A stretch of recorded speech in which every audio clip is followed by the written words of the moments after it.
Republican Senate candidate Kari Lake got an unwelcomed welcome at an Arizona GOP event following a pretty wild ride of news relating to her that I'll fill you in on in this segment. Before getting into it, of course, Kari Lake is the MAGA Republican who ran for governor in Arizona, lost to Katie Hobbs, and then followed that Donald Trump playbook and claimed the election was stolen from her despite there being no evidence. She's lost, like Trump, time and time again in court, and now she's running for Senate. So I guess how I want to structure the explanation of this story is to first play this clip for you of Kari Lake being booed by a room full of Republicans. Great to see. Then explain to you some of why this is how the Arizona GOP feels about her and just some fascinating context. First, here it is. We don't agree on everything, but one thing we do agree on is the elections in Arizona are a corrupt mess. Can we agree that our elections are a mess in Arizona? You did it! No?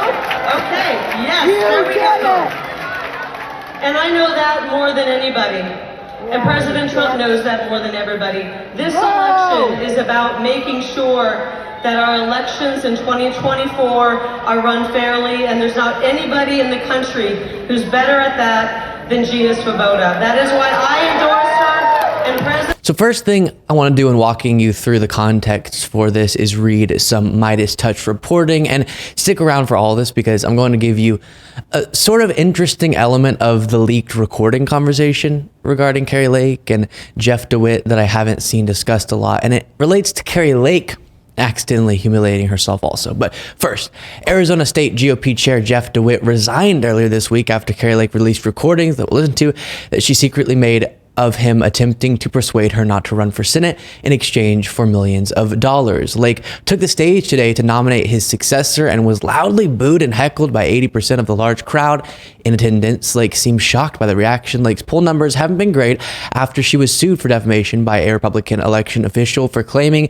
that he was complicit in rigging the election for Governor Katie Hobbs against Lake. Her favorability rating has consistently been in the high 30s. With Arizona voters after that debacle. But nobody really knew how her latest controversy would be received by the party faithful after their pro-Trump chair departed because of Lake's duplicity. Now, we just found out that Arizona Republicans just might be sick and tired of the losing and mania that comes with the Kari Lake experience. Nicely put there by Ron Filipkowski. So if you haven't heard about the audio recording of Jeff DeWitt and all that, super crazy, let me explain it to you. So a while back, Kari Lake told a story at events and on stages about how a mysterious person came to her and tried to bribe her to get out of politics. Someone came to her before she announced her run for Senate and after she lost her race for governor and offered her a cushy job and a good salary if she would avoid running for anything in the upcoming election. And here's a reminder before listening to the recording of her originally telling this story. I decided to share this. It's a little bit controversial, but I'm going to put this out. Somebody showed up at my door this week. They called me before and said, I got to talk to you in person. This can't be done over the phone, which is always kind of like, uh-oh, what's that going to be about?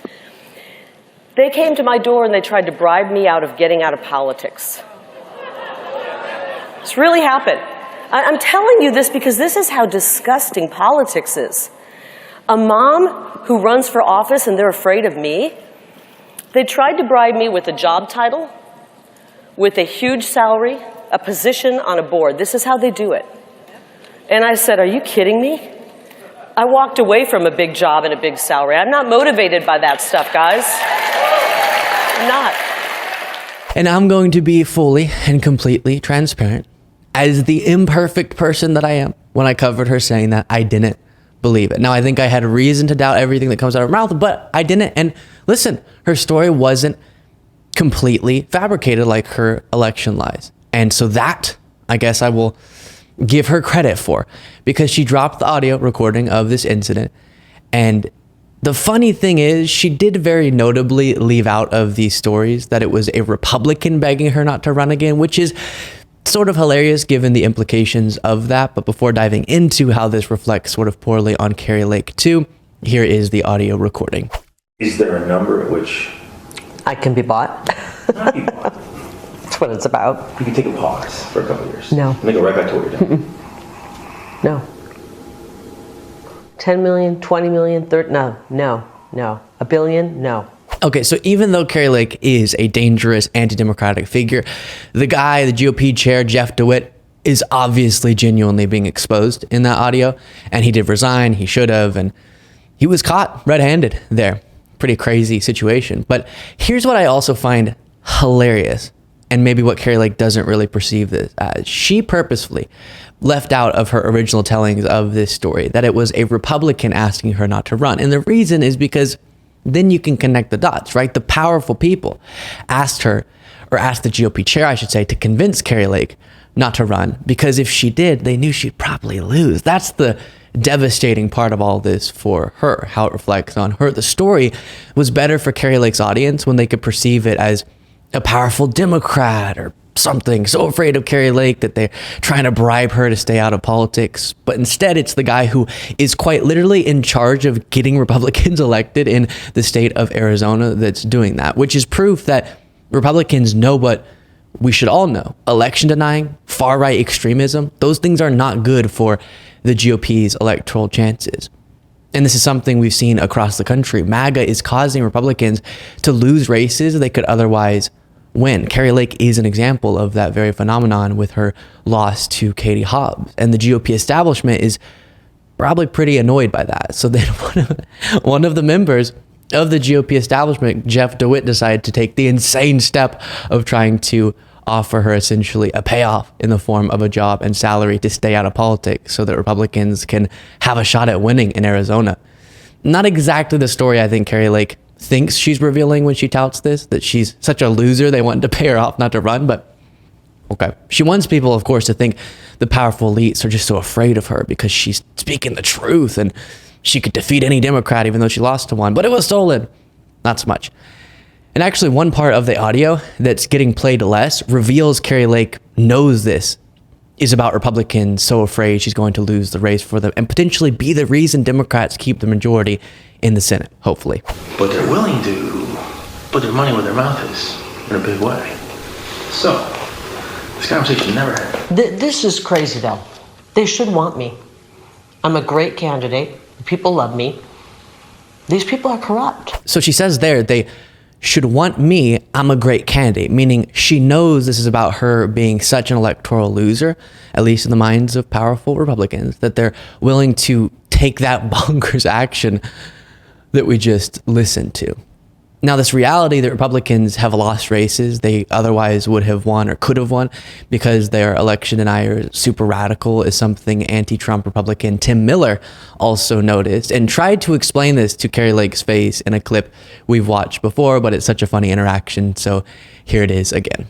I'm not okay with that. I want you to be able to talk whatever you guys say on the circus. I want to be able to have conservative students not being shamed on our universities. This is like a golden age for conservative student speech. It's like, it's the best time ever. If you're a conservative student, you want to talk, you have huge platforms.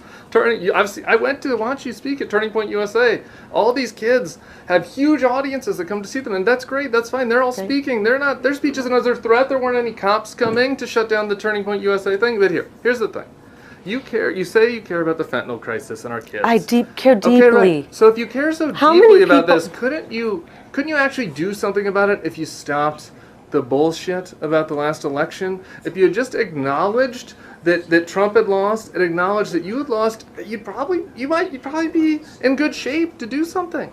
You probably would have won your governor's race had you just talked about things people cared about instead of the election fraud. So sometimes don't you ever think to yourself, I wish I could just stop talking about this fake thing that Donald Trump made me make up so that I could actually talk about the stuff that's important? Because we agree about fentanyl. I agree. I wish we could deal with that. I talked about that all the time at the campaign trail. I'm sorry you weren't with me. You. I'm sorry you weren't with me every step of the way. The people of Arizona understand me, and they know me, and they care about me, and I care about them. You. And I care about them. Getting them better, freeing the people who are held political prisoners, yeah, absolutely. Right. I think you are still a little extreme. That's okay, though. It's good to see you again. It's wonderful to see you. That's right. I'd love to. We have some areas of agreement. Love to. We agree on the fentanyl thing. And then you get into the other stuff. But the other stuff is what you have to do. The other I'm stuff is what you sorry have to I'm do not to making win. you happy. The other stuff is what I don't know why you're Listen, touching me. The other stuff is what you have I to know. do to win, is the thing. That's Sorry, the thing. I'm a mom. You have to I'm do- sorry, I'm a That's mom. okay. I like to touch too, but yeah. in an interview setting, it's a little uncomfortable. I'm sorry that we don't agree on everything, but what I am not sorry about Yeah, is okay, that I we think gotta that go. I do believe that we can agree that we both love America. We do. Well, I know that I love America. I do think that you were okay with Donald Trump trying to end the American experiment last time, so that makes me wonder how sincere your love is. But I Okay. do appreciate it. Thank you for your time. Good. Thank you for your time. So there it is. The Arizona GOP doesn't seem too happy with Kari Lake. Her chances also don't seem too great. Hopefully she'll indeed lose to Ruben Gallego, and if she does, we'll almost certainly claim it was all stolen, or as Trump spells it, Stalin, from her. And she'll keep grifting MAGA until that gravy train is no longer a chuggin'. Make sure you're subscribed to the YouTube channel and become a member at lukebeasleyshow.com/membership.